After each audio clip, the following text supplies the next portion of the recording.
हाथों की लकीरें मंजिल तक ना पहुंचा पाए, मगर आपकी मेहनत ज़रूर आपका साथ निभाएगी। लिसन कहानियाँ में आप सबका एक बार फिर से बहुत बहुत स्वागत है। मैं हूँ आकांक्षा और आज मैं लेकर आई हूँ एक बहुत ही प्यारी सी कहानी। एक गांव में एक व्यक्ति रहता था जो कि बहुत आलसी था, कोई भी काम नहीं करता था और जब भी उससे कोई कुछ काम करने को कहता तो वो भाग्य पर सब कुछ डाल देता है। वो कहता कि भाग्य में लिखा होगा तो हो ही जाएगा, लेकिन भाग्य में लिखा हुआ को पाने के लिए आपको थोड़ा सा कुछ कर्म तो करना ही पड़ेगा। बिना कर्म के आपको फल तो नहीं मिल सकता।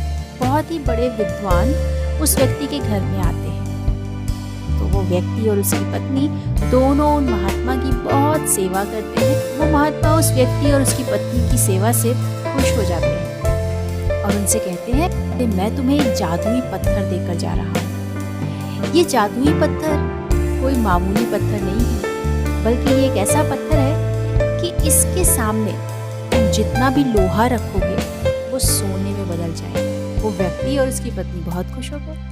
उन महात्मा ने कहा, देखो मैं एक हफ्ते बाद वापस आऊंगा और इस पत्थर को तुमसे ले लूंगा, लेकिन उस बीच तुम इस पत्थर से जितना चाहो उतना सोना बना सकते हो। इतना कहकर वो महात्मा चले जाते हैं।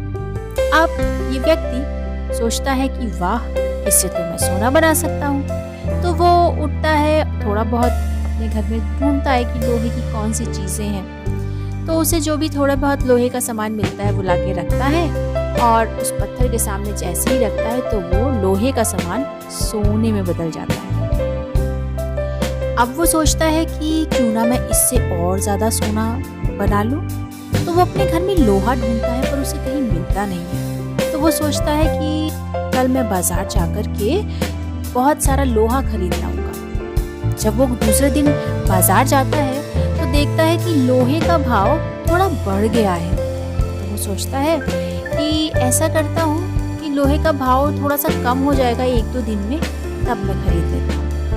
वो एक दो दिन अपने ऐसे ही निकाल देता है। और उसके बाद जब वो मार्केट जाता है तो लोहे का दाम और भी ज्यादा बढ़ चुका होता है। अब बढ़े हुए दाम की वजह से वो सोचता है कि मैं थोड़ा सा ही लोहा लेता हूँ, बाकी मैं बाद में ले लूंगा जब उसका दाम कम होगा।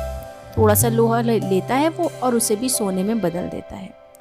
इतना करते करते, इतना टालते टालते एक हफ्ता पूरा हो जाता है और वो महात्मा वापस आ जाते हैं। वो महात्मा उससे कहते हैं कि तुमने सोना बना लिया? तो वो कहता है, जी महात्मा जी, मैंने थोड़ा सा ही सोना बनाया है और उसे बेचकर थोड़े सामान ले आया मैं घर का। तो अभी अगर आप ये पत्थर मुझे कुछ और दिन के लिए दे दें तो मैं इससे और भी सोना बना लूंगा। महात्मा ने कहा, तुम्हारा कुछ नहीं हो सकता। मैंने तुमसे कहा था कि मैं एक हफ्ते बाद आकर इस पत्थर को वापस ले लूंगा। तुम्हारे पास पूरे 7 दिन थे, फिर भी तुम इससे सोना नहीं बना पाए। तुम सिर्फ टालते रहे कि आज नहीं कल, कल नहीं परसों, और ऐसा करते करते 7 दिन निकल गए। तुम जैसा आदमी जीवन में कुछ नहीं कर सकता। जो आदमी समय का उपयोग करना नहीं जानता वो कभी सफल नहीं हो सकता। आलस इंसान का सबसे बड़ा दुश्मन होता है। जो आलसी होते हैं उनका कोई भी काम कभी भी पूरा नहीं हो पाता।